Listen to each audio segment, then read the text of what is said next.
Olá amigos, boa noite, sejam bem-vindos ao canal das Redes da Caridade do Centro Espírita Dr. Luiz Monteiro de Barros para o nosso estudo quinzenal sobre o livro Consolador do nosso benfeitor Emmanuel, psicografia de Francisco Cândido Xavier.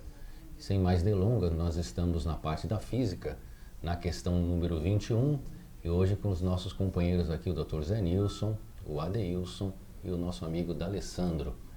Então, como a gente faz, você já sabe, nós iremos ler as questões e cada um de nós comentando conforme o nosso entendimento. Então, eu vou pedir para o D'Alessandro fazer a leitura da questão número 21 e conforme cada um for se manifestando, faz o seu cumprimento ao público. Boa noite, D'Alessandro. Boa noite, dedicados irmãos de Jornada Evolutiva. Adeilson Salles aqui presente, a equipe técnica sempre nos apoiando, a nossa gratidão e a você que está nos vossos lares. A questão 21 diz o seguinte, perguntaram ao benfeitor Emmanuel, pode a física oferecer-nos elementos para apreciar o plano divino da evolução? Resposta, também aí podeis observar a profunda beleza das leis universais. Ao sopro inteligente da vontade divina, condensa-se a matéria cósmica no organismo do universo. Surgem as grandes massas das nebulosas e em seguida a família dos mundos, regendo-se seus movimentos pelas leis do equilíbrio dentro da atração, no corpo infinito do cosmos. O ciclo da evolução apresenta aí um dos seus aspectos mais belos.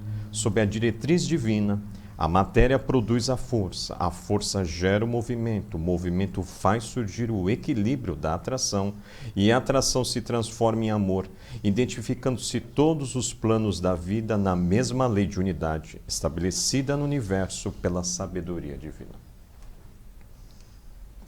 Quer comentar sobre ela, D'Alessandro? Não, assim, o que nos chama a atenção aqui são essas 4 dicas do benfeitor Emmanuel, né? A força, que Aristóteles vai ser o primeiro físico da Terra que vai tratar de força, mas é depois explicado por Galileu e Newton. Ou a força, o movimento, então não tem nada paradinho no universo, então existe aí uma lei que nos impulsiona, vamos dizer assim, a lei do progresso. O equilíbrio, né? Porque é a lei da atração, e essa atração é uma atração regida pela lei maior, o amor. Então, quem já teve a alegria de ler todo o livro dos Espíritos termina com o apóstolo Paulo falando da lei do amor. Dr. Zé Nilson? Como o Emmanuel é um espírito já muito preparado, não é? Meus cumprimentos a cada um de vocês, um abraço bem forte, a mesa aqui, minha alegria de estar com vocês. O Caetano hoje teve que fazer um afazer, por isso que ele não está aqui, a ocupação dele profissional, mas essa lição é fantástica porque ele chama atenção para a lei do amor, a força do amor. É muito interessante porque na física eles trabalham com 4 forças: a força nuclear forte, a nuclear fraca, a eletromagnética e gravitacional. E os físicos tentam encontrar a união dessas forças. Eles não vão encontrar nunca, porque eles estão estudando essas 4 forças. Eles só vão encontrar a união na hora que eles forem discutir a força do amor.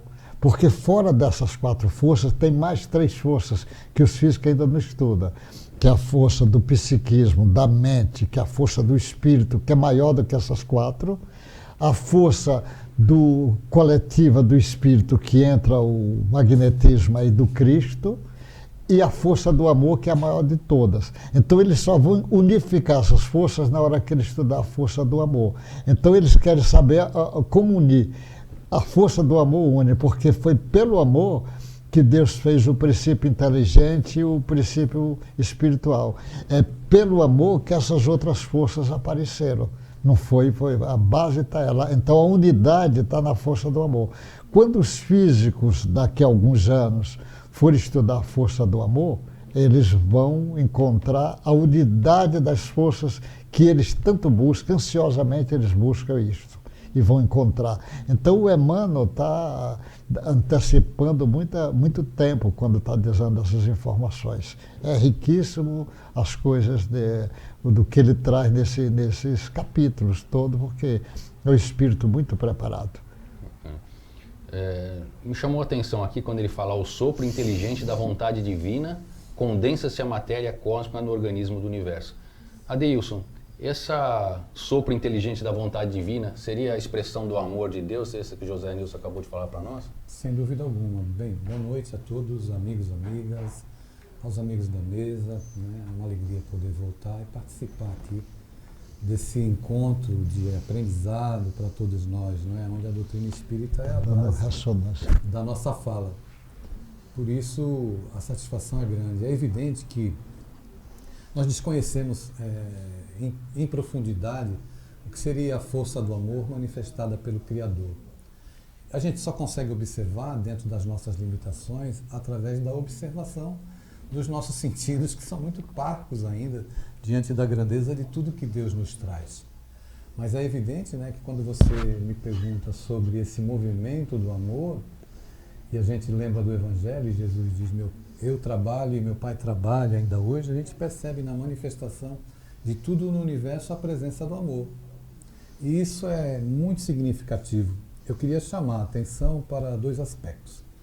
O primeiro é da beleza da linguagem de Emmanuel, quando ele fala aqui que surgem as grandes massas das nebulosas e, em seguida, a família dos mundos. Olha que colocação poética, profunda e muito bonita. A família dos mundos. É aquela mensagem que chega aqui no nosso entendimento muito tacanho, de que tudo está interligado. Então, as nossas casas, as moradas, as famílias dos mundos são as moradas das casas do meu Pai, não é?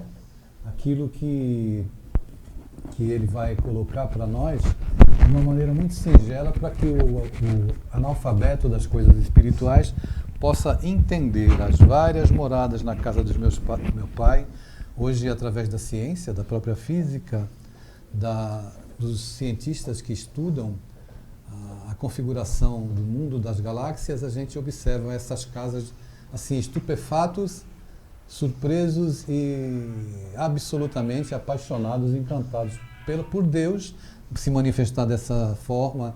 E a gente tem a presunção de esperar que Deus se manifeste nas coisas comezinhas do nosso dia a dia para resolver os problemas que nos cabem resolver. E a minha outra observação, que eu considero assim muito importante também para esses dias, que como a ciência ela não é estática, ela não para, nós poderíamos falar um pouquinho sobre a física quântica, que também vem aqui ao encontro da pergunta. Pode a física oferecer-nos elementos para apreciar o plano divino da evolução? Pode, e a física quântica surge para isso. Então nós poderíamos citar o físico indiano Amit Goswami, que tem um trabalho absurdamente encantador no tocante à evolução do psiquismo, do espírito e de tudo que acontece. Ele fala pela física quântica dessa outra dimensão paralela, que é a dimensão espiritual. Então é a física nos surpreendendo em todos os aspectos. E tem a sua beleza e tem também a sua poesia. Então, se você ainda não tem esse livro Consolador, se puder, adquira o livro, ou o livro físico, ou baixe ele PDF gratuitamente nas redes sociais, aí na internet, para que você possa acompanhar e estudar, que é muito importante nós lermos e relermos e termos bastante atenção nas respostas do nosso benfeitor Emmanuel. D'Alessandro, você pode dar sequência, por favor? A 22 foi: a substância é igual em todos os mundos. Como compreender a revelação dos espectroscópios? Então, uma observação é um aparelhinho que mede os elementos químicos do universo. Então, todo satélite hoje lançado pelos países tem esse aparelhinho aí. Na época, né, estava surgindo resposta. Reconhecido o axioma de que o universo obedece a uma lei de unidade, somos obrigados a reconhecer que o que se encontra no todo existe igualmente nas partes. Contudo, o espectroscópio não vos poderá revelar todas as substâncias que se encontram nos outros mundos. E não podemos esquecer que a Terra é um apartamento muito singelo dentro do edifício universal, sem que possamos conhecer, pelos seus detalhes modestos, a grandeza infinita da obra do Criador. Bom, então, Emmanuel aqui, já em 1941, confirma o que hoje a gente sabe, as nossas limitações dos aparelhos criados pelo ser humano, né? Então, a física não é filosofia, veio da filosofia, né? Mas precisa as comprovações. Então, elementos, por exemplo, às vezes são teorizados matematicamente, mas precisa de instrumentos para vir a público. Então, um exemplo que todo mundo escuta é o bóson de Higgs. Então, o senhor Peter Higgs, na década de 60, propõe uma partícula que somente agora, no ano de 2000, 2002, se me falha a memória, o maior laboratório do mundo, o LHC, consegue então ali comprovar essa peça do quebra-cabeça modesto, que a gente conhece só 4 peças desse quebra-cabeça universal, que são, como falou o senhor José Nilson, o Adeilson, uma das 4 peças é a física quântica. Então, veja aí como Emmanuel está bem atualizado. Interessante que ele fala aqui, que a gente não pode esquecer que a Terra é um apartamento muito singelo dentro do edifício universal. Então vem confirmar aí, na casa do meu pai existem muitas moradas, né? Quando a gente tem ainda aquele pensamento egoísta, achando que a Terra seria o único planeta habitado do nosso sistema solar, que nós somos a última bolacha do pacote, o mais importante, mas Emmanuel, numa linguagem popular, né, nos faz entendimento. Nós somos apenas um apartamento num dos edifícios. Imaginemos uma grande metrópole como São Paulo, a gente ali passeando pela Avenida Paulista, ela cheia de edifícios. Então o planeta Terra é um único apartamento de um daqueles edifícios. Então imagina tantos edifícios, quantos outros planetas, quantos outros universos, quantas outras localizações, e ele nos dá a direção aqui que esse aparelho ele não vai conseguir captar tudo, porque existem substâncias, elementos em outros mundos que ainda a gente não tem a capacidade de ter a compreensão de entendimento, né? Haja visto que ainda existem muitas substâncias aqui no nosso mundo, no nosso planeta, que a gente não consegue ainda ter essa compreensão e manipulação. Então ele vem nos trazer esse alerta aí. Dr. Zé Nilson? Você vê, o Emmanuel faz um livro desse, já tem quantos anos esse livro? Foi 1941. 41. Mais de 60 anos. Você veja, ele está chamando a atenção das substâncias, desses elementos, não é? O André Luiz escreveu pelo Chico Xavier uma frase que ele diz: existe elementos abaixo do hidrogênio e acima do urânio. Ele escreve naquela época, e porque normalmente os nossos cientistas, eles trabalham a partir do elemento hidrogênio, que é o mais simples, que tem um próton e um elétron lá, ele trabalha. Mas os elementos é assim, juntou 2 prótons, já virou outro elemento, é o hélio. Juntou 3 é outro, vai trabalhando nessa sequência. Mas o André Luiz chama a atenção que tem elemento abaixo do hidrogênio.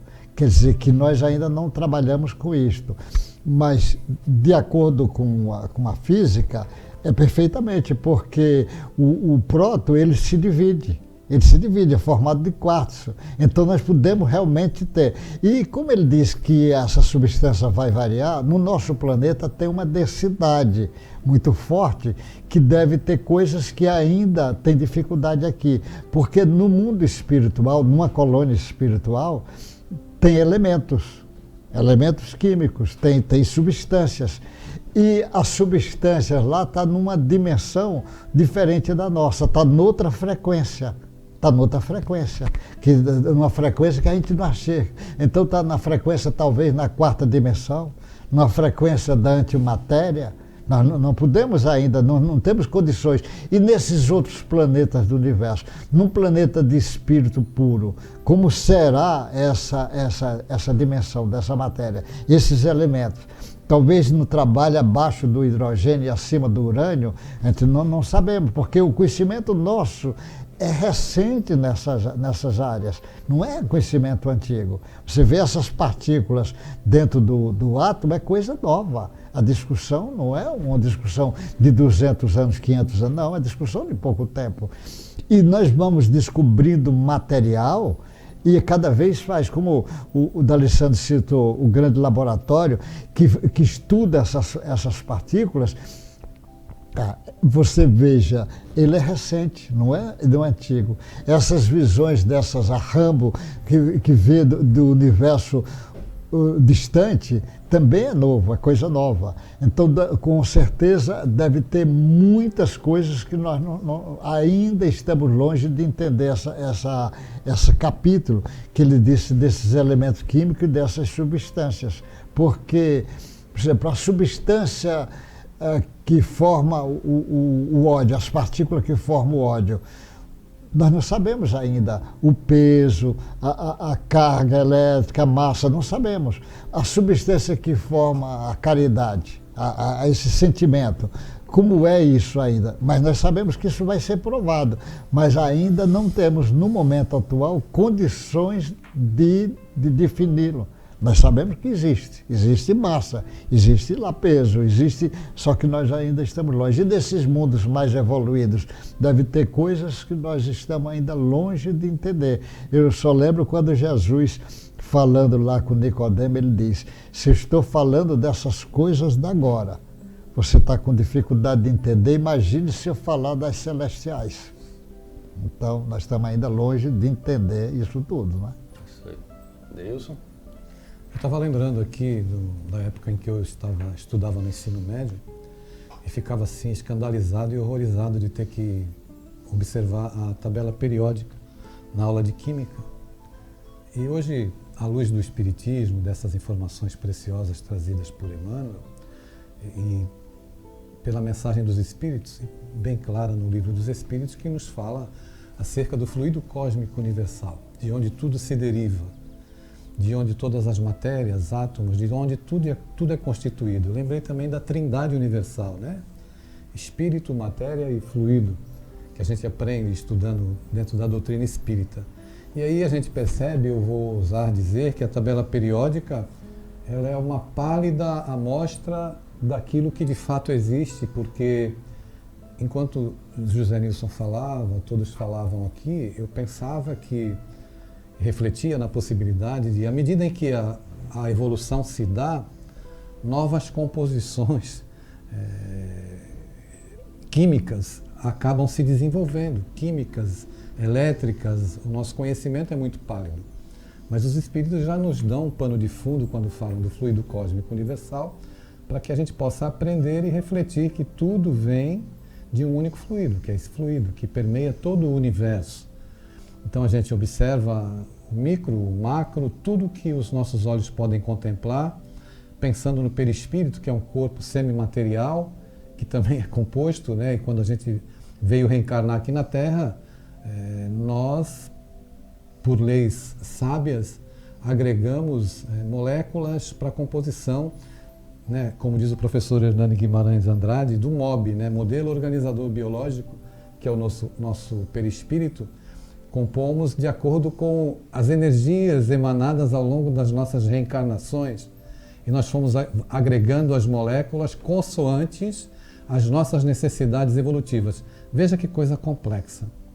Então nós trazemos grafado no nosso corpo espiritual, como dizia Paulo, na sua epístola aos Coríntios, e o Espiritismo vem falar do perispírito para nós. Trazemos grafados aquilo que a gente vem escrevendo de atitudes, de ações ao longo dos séculos. E é evidente, quando os espíritos nos dizem que quanto mais rarefeito o perispírito, mais evoluído é, nós estamos num processo de alquimia, de mudança, de transformação. Isso é absolutamente fantástico e nós poderíamos ficar divagando aqui o resto da nossa encarnação. E quero falar, e a gente tem que realmente exaltar como é que um homem tão simples como Francisco Cândido Xavier, simples na configuração humana da Terra, mas um verdadeiro sábio, um verdadeiro mestre, não é? Que não se exaltava, exortava a própria personalidade e que traz para nós uma estrada, né? Porque o que nós estamos falando aqui é uma estrada aberta para percorrermos de acordo com a vontade de cada um a aprender. Então é uma maravilha, é um banquete. Ver quanta coisa que nós temos para aprender. E só quando o Adeilson, o Dr. Zé Nilson falando aí sobre fluido, substâncias, a gente lembrando que a gente tem uma única matéria no universo, né? Que é o fluido cósmico universal. E a imposição do nosso pensamento, como o Dr. Zé Nilson falou, um pensamento de ódio, o que ele contém de substância? Um pensamento de amor. A simples imposição do nosso pensamento na transmutação dessa substância para o bem ou para o mal, né? Para o nosso bem-estar ou para o nosso malefício, para nossas dores ou para os nossos amores. Então daí a importância o orar e vigiar e do pensamento na manipulação desses fluidos para a gente direcionar da forma correta para o bem-estar geral de todos que conosco convivem, né? Alessandro, pode dar continuidade?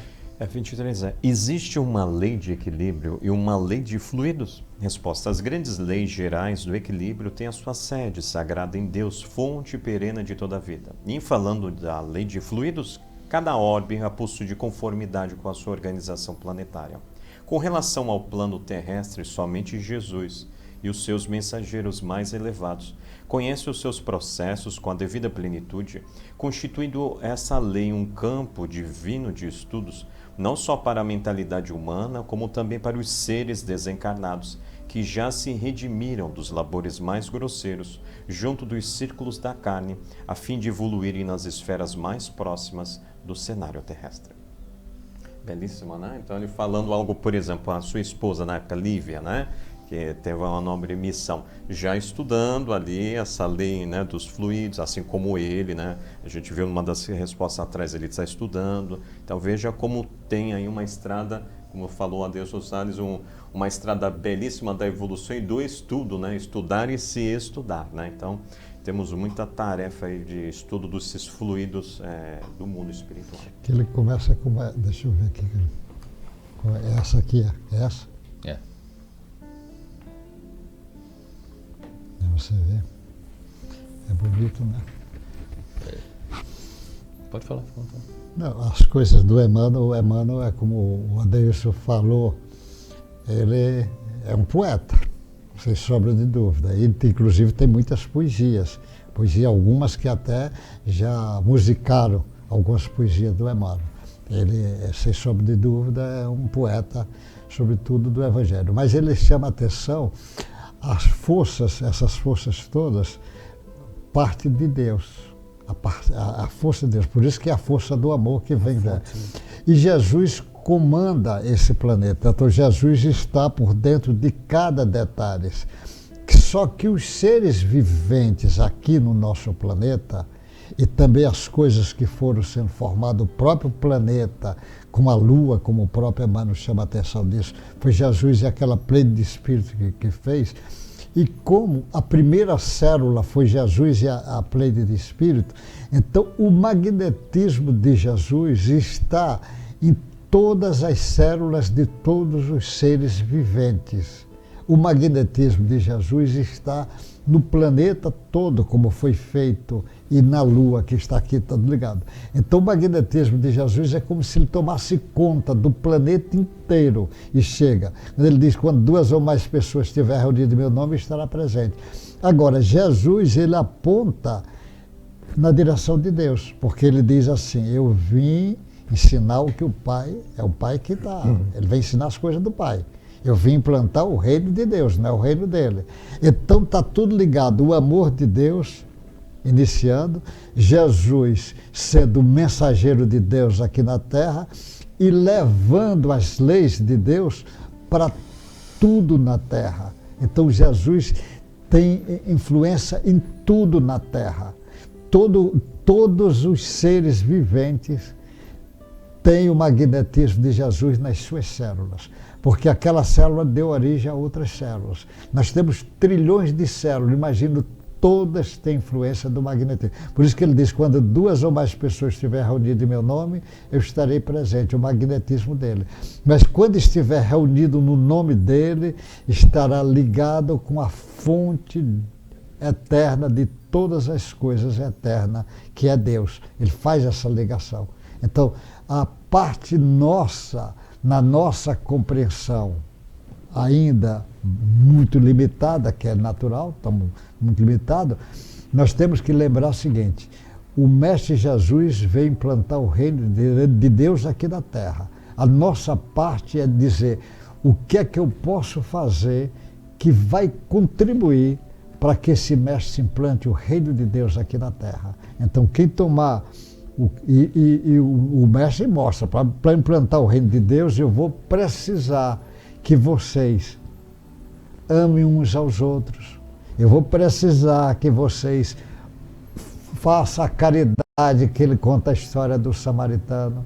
Eu vou precisar que vocês perdoem mais, que vocês sirvam mais, que vocês vão na direção da fraternidade, da liberdade espiritual. eu preciso, é como se ele dissesse, eu preciso que vocês tenham sucesso espiritual para que eu possa implantar o reino de Deus aqui na Terra. Olha o que ele está dizendo para todos nós. Sucesso espiritual. Então, isso daí, a fonte está em Deus, é uma coisa fantástica que o Emmanuel está dizendo. Na questão ele pergunta do equilíbrio, né? Se existe uma lei de equilíbrio e uma lei de fluidos para cada plano, né?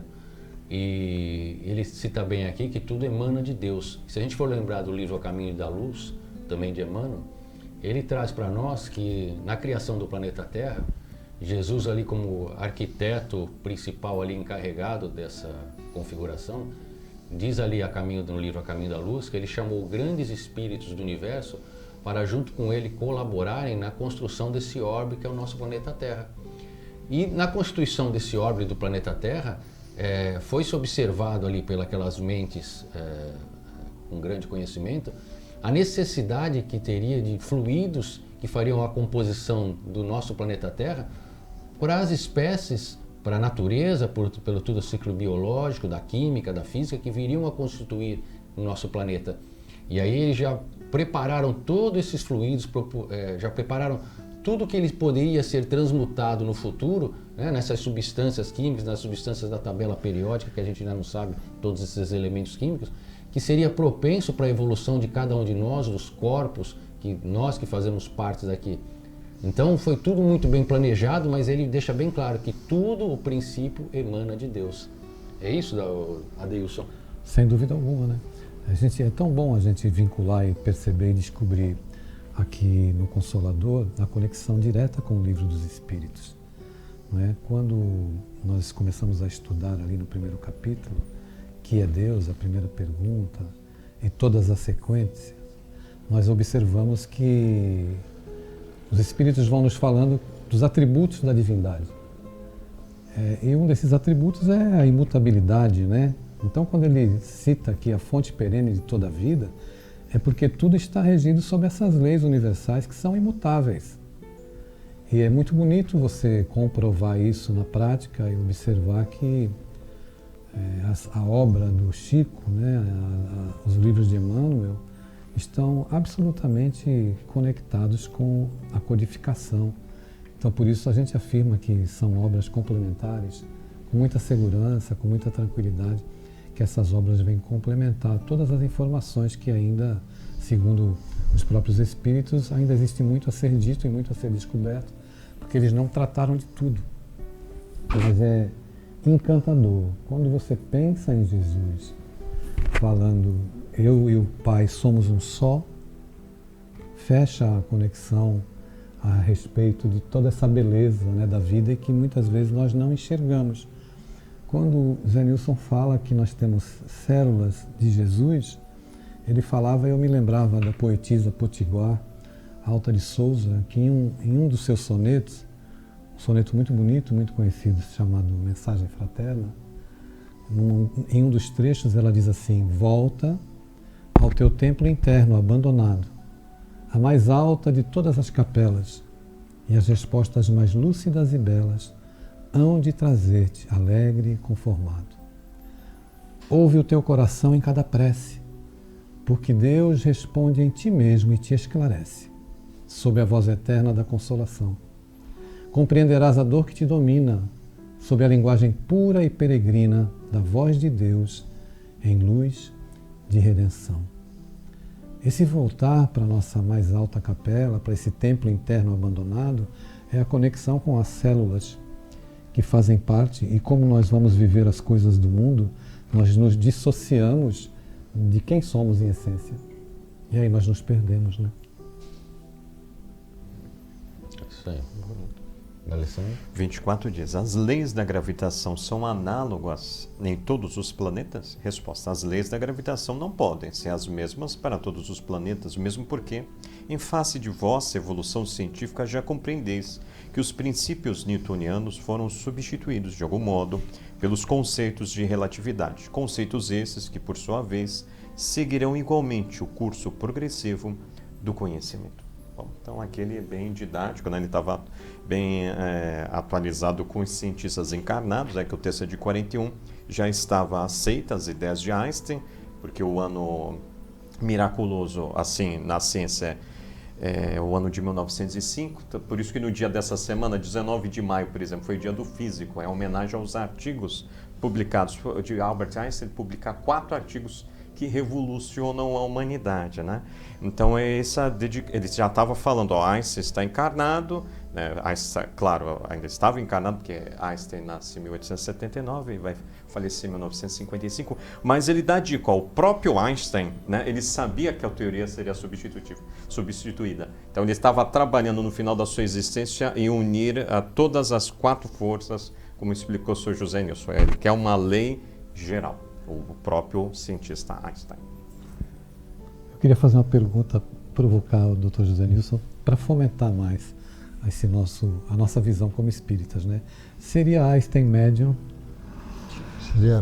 Seria todo esses grandes cientistas, todos os grandes artistas, todos os grandes pensadores da humanidade, os grandes religiosos, todos são médios. Às vezes ele pode ser médio captativo, ele apenas capta, ele já está em condição que ele não é receptivo, ele já tem condição de captar informações de seres superiores, porque ele já tem essa capacidade captativa. Então ele não precisa receber, ele capta. Esses são médios, com certeza, que para ter uma capacidade de fazer isso é muito grande.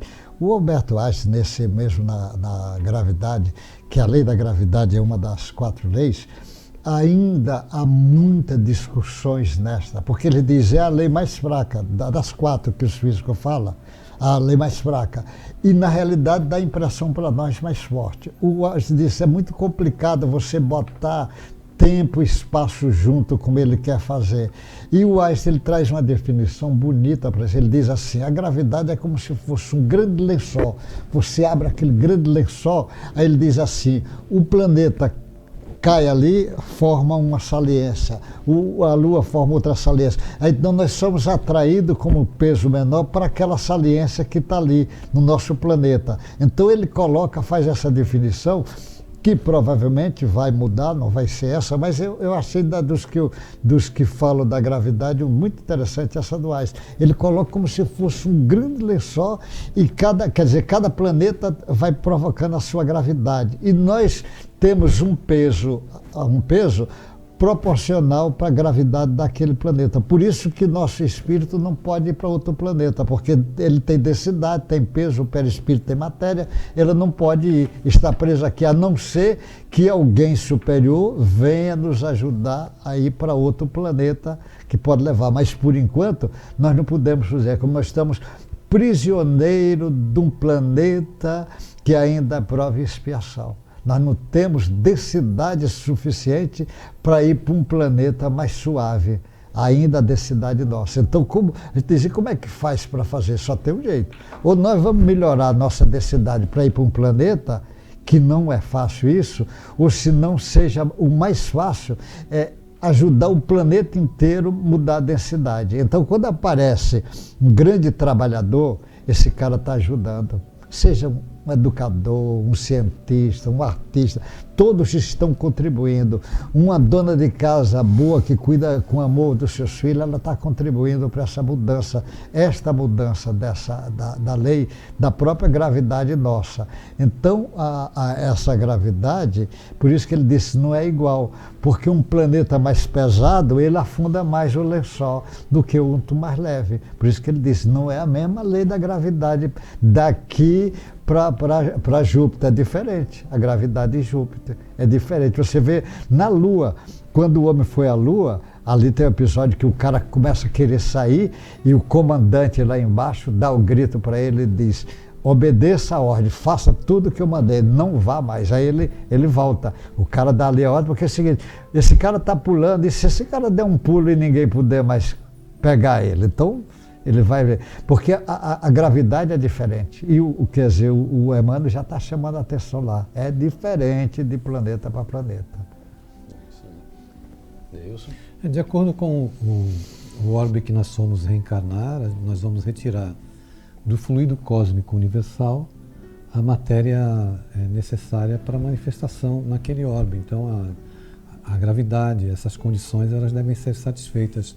Isso muda de acordo com o planeta, de acordo com o mundo em que nós estivermos. É tudo tão encantador e tudo tão fantástico, que a gente vai lembrando das coisas pequeninas do Evangelho que acabam comprovando no micro ou na rotina de vida de Jesus, na manifestação das palavras dele, a presença dessas leis. Obrigado. Alessandro? 25. O teledinamismo, a palavrinha, teledinamismo, é aplicado nas relações entre o planos visível e invisível? Resposta. Sendo o teledinamismo a ação de forças que atuam à distância, cumpre nos esclarecer que no fenômeno das comunicações muitas vezes entram em jogo as ações teledinâmicas imprescindíveis a certas expressões do mediunismo. Então, é a importância do nosso pensamento ser emitido, né? E aí a produção, se possível, vai colocar 2 livros que você quiser se aprofundar. Os benfeitores, um caso é o Leon Denis, foi filósofo, vai escrever o livro O Espiritismo e as Forças Radiantes, falando aí do teledinamismo. E o outro foi o grande cientista, né, expulso, infelizmente, na sua época da Academia Royal de Ciência, a mais antiga do mundo, está aberta, né, o senhor William Crookes, que prova aí o mundo espiritual. O que a gente pode trocar em miúdos aí, doutor Zé Nilson, falar para o nosso ouvinte aí sobre o teledinamismo, aí sobre, seria o poder do pensamento, a atuação do pensamento em cima da matéria, de tudo? Ele está chamando esse dinamismo na coisa desse tele, vai ser o pensamento, que aí nós podemos estudar a mediunidade, estudar a telepatia, o hipnotismo, essa coisa da parapsicologia, com os estudos, da metapsíquica, quer dizer, e aí entra também as coisas das distonias mentais, tipo um sujeito psicótico, uma personalidade psicopática, um neurótico, e vem também o que a gente chama de normalidade. Então tem um mundo imenso, mas ele está chamando a atenção que isso pode vir de lá. Então imagina um espírito que está noutra dimensão, e ele vai jogar esse pensamento aqui para alguém que está nessa dimensão. Vai precisar muita coisa acontecer, porque ele vai jogar aquele pensamento, e aquele pensamento ele pode ficar ali no inconsciente e vindo, mas ele pode vir logo direto para o consciente. Você, além de tudo, você pega num fenômeno mediúnico, o médium sentindo as coisas que aquele que está jogando o pensamento. O sujeito está nervoso, está ansioso, está depressivo, e o médium sentia essas reações por causa dessa influência. Mas existe que é um caminho desse processo evolutivo, porque a mediunidade ajuda essa caminhada evolutiva. O médium, ele vai na direção, se ele vai receber uma informação do espírito, ele vai fazer uma catarse para ele e para o espírito. Se ele recebe uma informação do espírito atrasado, ele cria mecanismos de defesa para ele, como se fossem placas de defesa. Se recebe espírito mais evoluído, mais coisas melhores para ele vai fazer bem, porque ele pode deixar isso vir para o inconsciente. Aí nós vamos olhar nessa direção, vai subindo. Qual é o médium mais perfeito que tem no universo? O médium mais perfeito que a Terra conheceu chama-se Jesus de Nazaré. Porque, segundo Eurípides Barçanufo, é médium de Deus, é o mais perfeito. Então nós vamos na direção da mediunidade de Jesus. A mediunidade de Jesus é a mediunidade a serviço do bem. E a mediunidade indo na direção de Jesus, porque Jesus é o modelo e guia. Ele é modelo e guia também para os médiuns nossos. É o médium de Deus. Essa frase linda do Eurípides Barçanufo é uma coisa fantástica. Isso. Dentro do teledinamismo e também falando sobre o mediunismo, no Livro dos Espíritos a gente aprende que os espíritos superiores, eles adquirem um dom, né, uma capacidade que é o dom da ubiquidade. Então, por exemplo, Bezerra de Menezes, quando vai trazer uma comunicação para a Terra, ele não precisa se aproximar de um médium específico. Pela ubiquidade, ele irradia E todos os médiuns do mundo inteiro que estiverem dentro daquela sintonia vão captar aquela mensagem. Então, dentro do teledinamismo, eu creio que esse seja um exemplo também consoante à mediunidade, estonteante para a gente pensar. E quando Jesus diz, onde houver duas pessoas ou mais em meu nome, eu estarei presente, é porque o dom da ubiquidade que ele tem, espíritos como Bezerra de Menezes, Eurípides Barçanufo e outros, ele irradia a sua mensagem em todo o médium que naquele horário estiver apto e pronto, ele capta a mensagem. Um belo exemplo para a gente pensar. Vamos chegando na última questão da parte da física, para a gente finalizar esse programa de hoje. 26. Ante os princípios da física, como poderemos compreender o magnetismo e quais as suas características no intercâmbio entre encarnados e desencarnados? Resposta: o magnetismo é um fenômeno da vida, por constituir manifestação natural em todos os seres. Se a ciência do mundo já atingiu o campo de equações notáveis nas experiências relativas ao assunto, provando a generalidade e a delicadeza dos fenômenos magnéticos, deveis compreender que as exteriorizações dessa natureza nas relações entre os dois mundos são sempre mais elevadas e sutis, em virtude de serem aí uma expressão de vida superior. Então, o Sr. José já deu um pouquinho a dica, né? O passe no mundo espiritual. O próprio André Luiz fala no nosso lá, né, que a ciência do mundo deles lá não é a ciência nossa aqui. Basta ele chegar perto, ele curava o perispírito, né? O Lisias dando as dicas. Então, veja, tudo funciona. E tudo tem magnetismo. Então, a bactéria tem magnetismo. Olha só, interessante, hein? Bactéria tem magnetismo.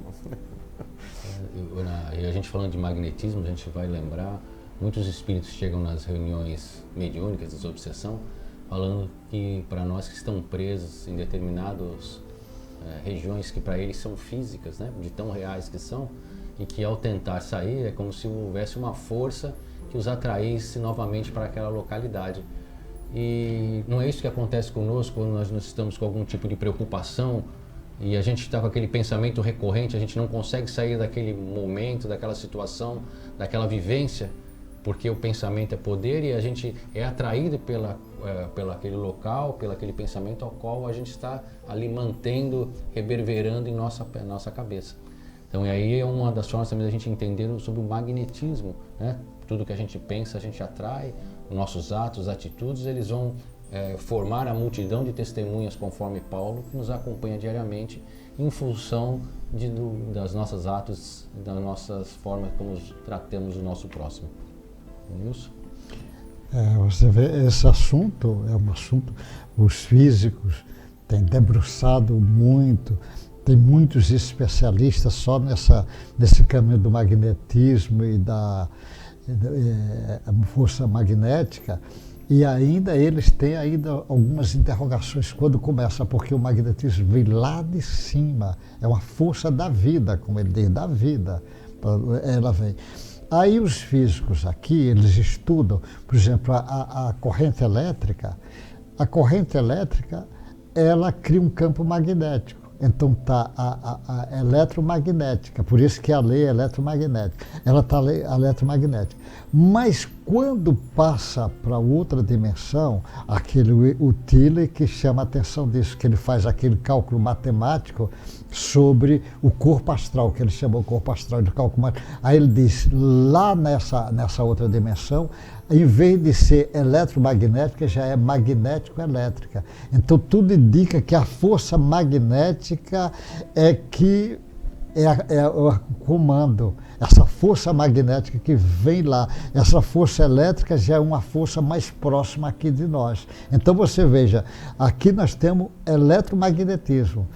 Já no perispírito nós temos magnético-elétrico. Já é. E como será nas coisas quando for avançando mais? Nós não sabemos ainda. Tem muitas interrogações. Agora, isso é como ele diz, é a vida. Por isso que eu falei no início, eu digo, todas as células têm o magnetismo do Cristo aqui no nosso planeta. Por isso que ele disse, a bactéria tem magnetismo? Tem, porque a bactéria também tem a influência magnética do Cristo. Os animais têm, as plantas têm, os homens têm. Todos os seres viventes têm essa força magnética do Cristo. Isso é uma coisa impressionante, não é? Com certeza. Deilson? Rapidamente, na Revista Espírita de 1862, você vai ler, se eu não me engano, no mês de janeiro, me perdoem, o mês eu não lembro, um fato que aconteceu numa pequena comunidade da França, de uma possessão coletiva na comunidade de Morzine, que tinham 2.500 pessoas. Isso acontecia e todo mundo se espantava. Então, chamaram os sacerdotes, levaram para dentro da igreja e ninguém conseguia minimizar aquilo. Só conseguiram afastando depois as pessoas. De 27 pessoas, passou para 120 e poucas pessoas e causou, o governo francês se preocupou com esse fato. E aí, através de processos magnéticos do passe, foram conseguindo minimizar essa situação. Eu lembrava aqui, esse espírito lembrava de Jesus chegando à terra dos Gadarenos, e ele pergunta para aquele espírito o nome dele, ele diz que é legião e tal, e Jesus ordenar no sentido de verbalizar.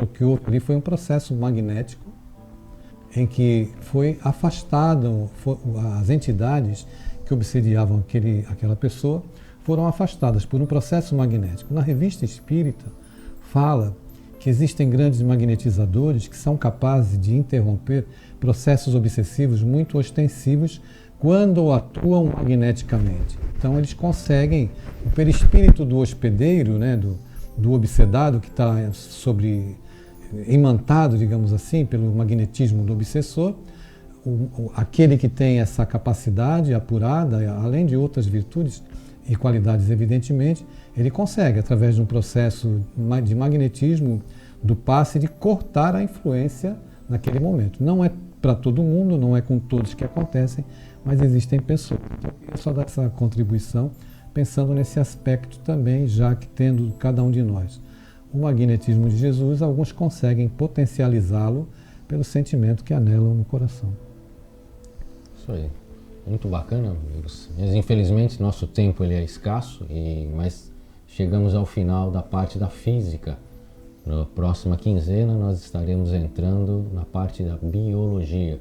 Então fica a dica aí mais uma vez a vocês para adquirirem um exemplar do livro Consolador, para que vocês possam ler, estudar, refletir. Se tiver alguma questão, alguma dúvida, alguma observação, deixe nos comentários que a gente, assim que possível, irá responder, irá comentar também. Então, nosso muito obrigado em nome de todos os amigos aqui da mesa por estarem conosco, nos acompanhando e agradecendo, acima de tudo, ao nosso benfeitor Emmanuel e Chico Xavier por essa belíssima aula. Até a próxima semana, que assim seja. Nosso muito obrigado.